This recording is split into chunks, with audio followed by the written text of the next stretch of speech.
Bismillah ar-Rahman ar-Rahim. À présent, on va traiter le cas de la constitution des sociétés anonymes. Sachez que la logique comptable, il reste la même ce qui ressemble beaucoup à ce que nous avons vu jusqu'à présent, à l'exception de quelques particularités. Tout d'abord, il y a la libération partielle, la possibilité de libérer partiellement les apports.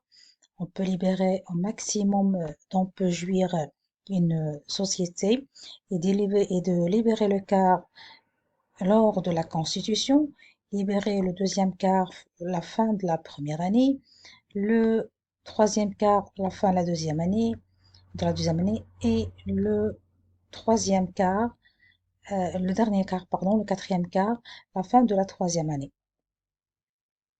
Cette libération partielle, il va créer quelques problèmes. Il peut y avoir des actionnaires qui vont se trouver dans une situation confortable, qui vont décider de faire des versements anticipés.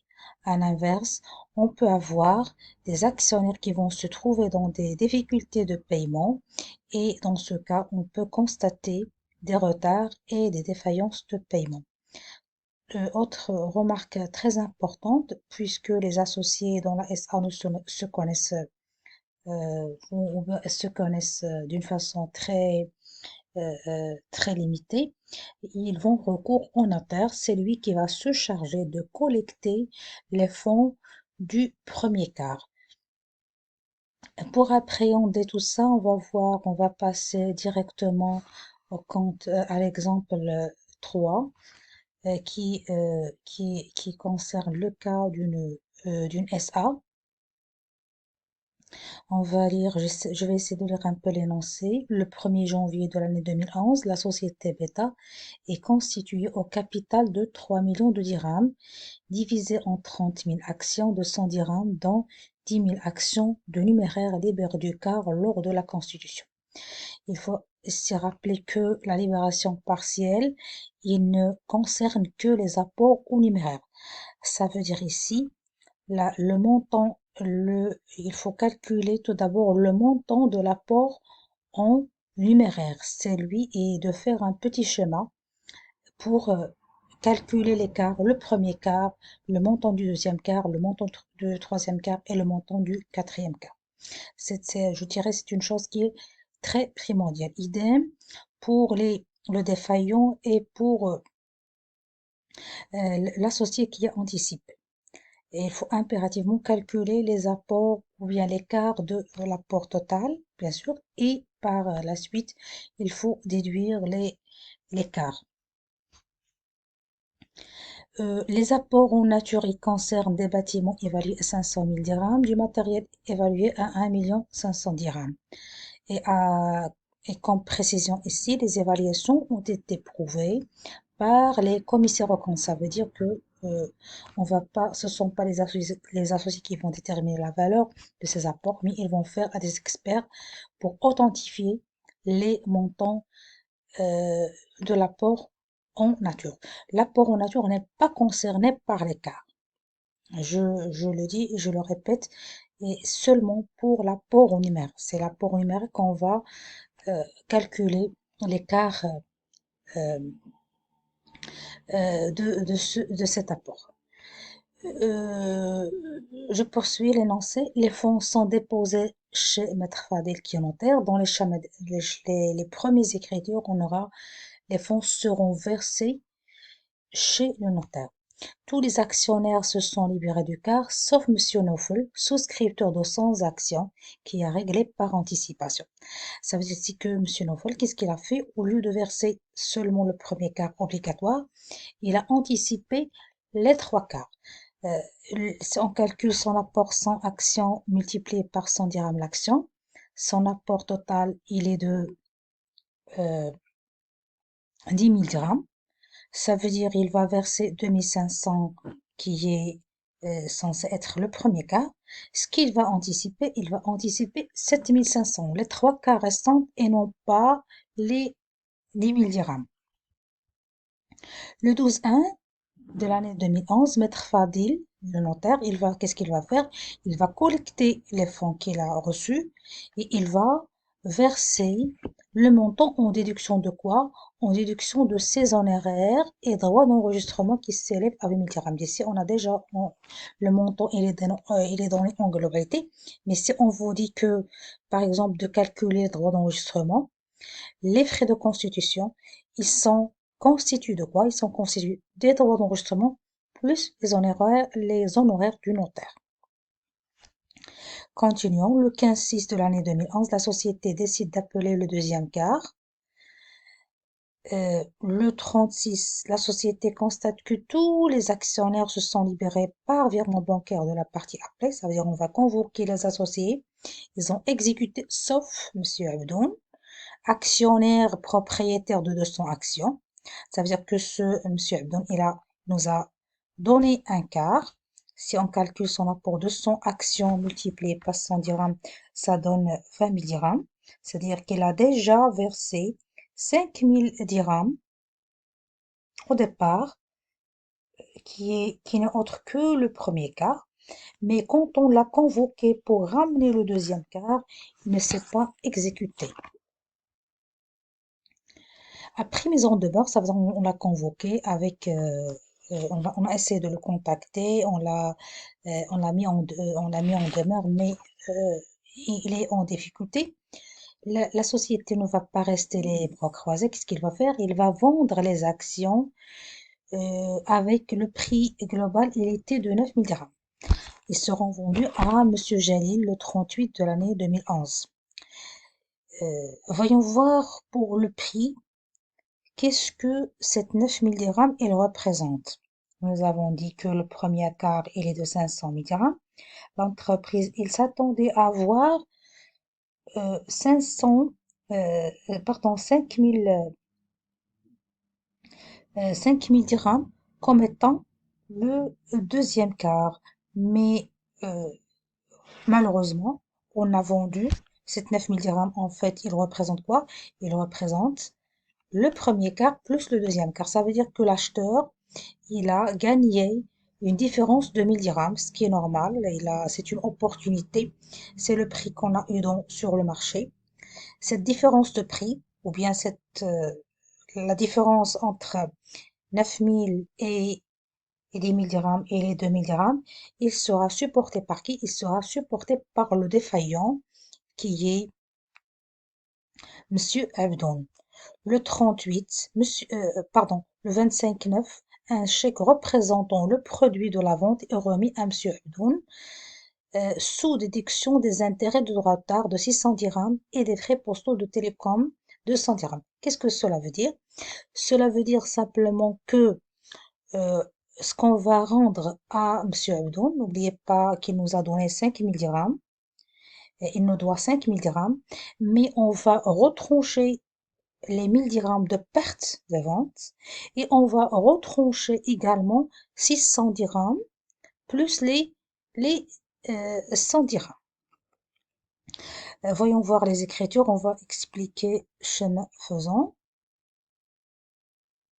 La première écriture, la promesse d'apport. Quels sont les comptes qu'on va utiliser? Ici, on ne peut pas spécifier les noms des associés puisqu'ils dans la SA, ils sont très nombreux.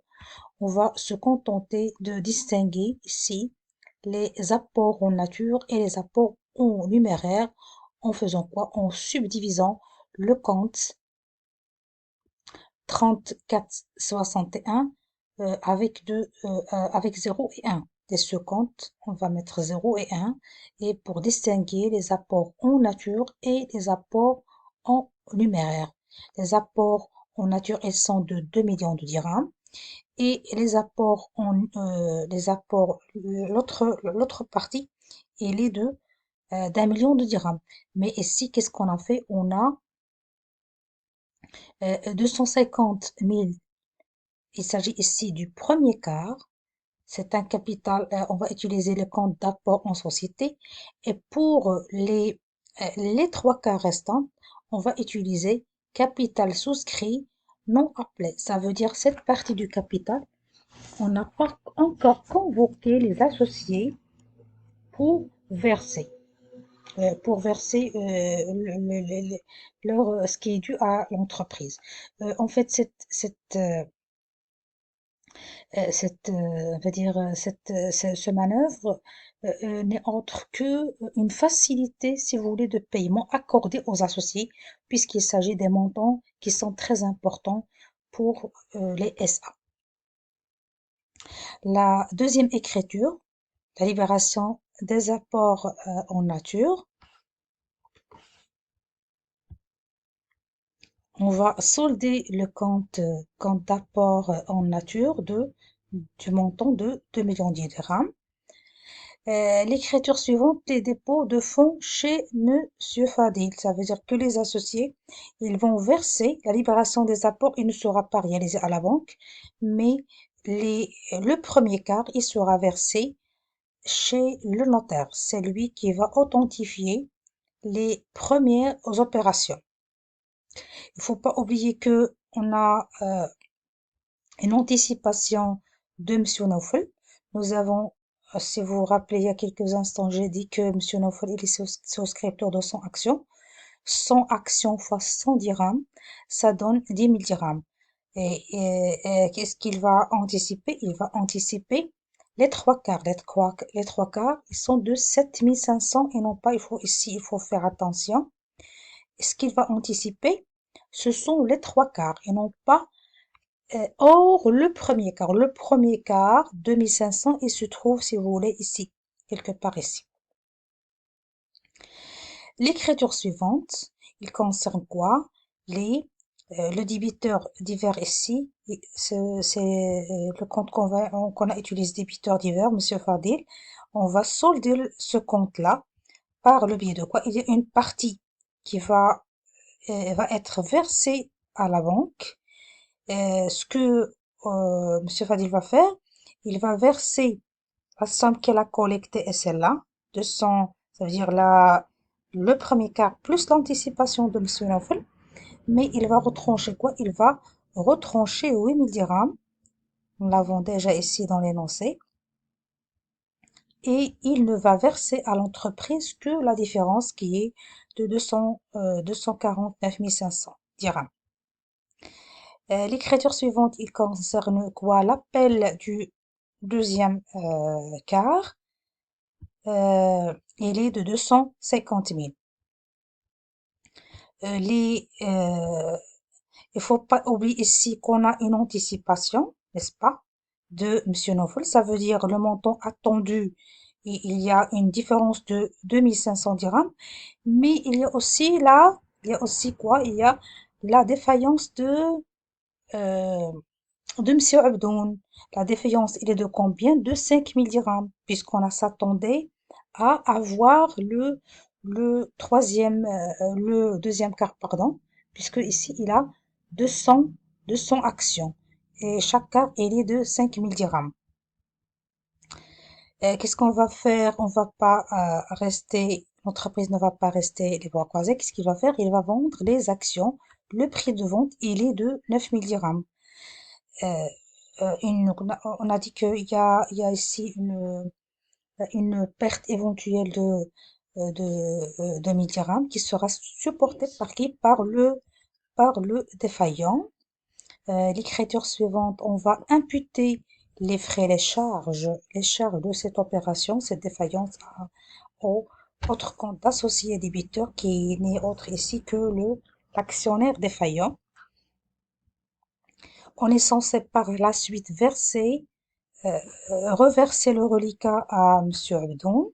Ça veut dire il va supporter, il nous a donné au départ 5000 dirhams, mais on va retrancher et 700 dirhams et les 1000 dirhams de différence de prix. On va, si vous voulez vous assurer, vous pouvez utiliser le compte schématique et on va restituer 3300 dirhams. 3300 dirhams, ça veut dire que lui, il avait sur départ 5000 dirhams. Il est quelque part ici avec le premier quart, ici. Et le prix de vente, on a vendu avec une perte de 1000 dirhams, plus les 700 dirhams, ça donne une différence de 3300 qu'on va reverser à monsieur aux défaillants et on se verra, Inch'Allah.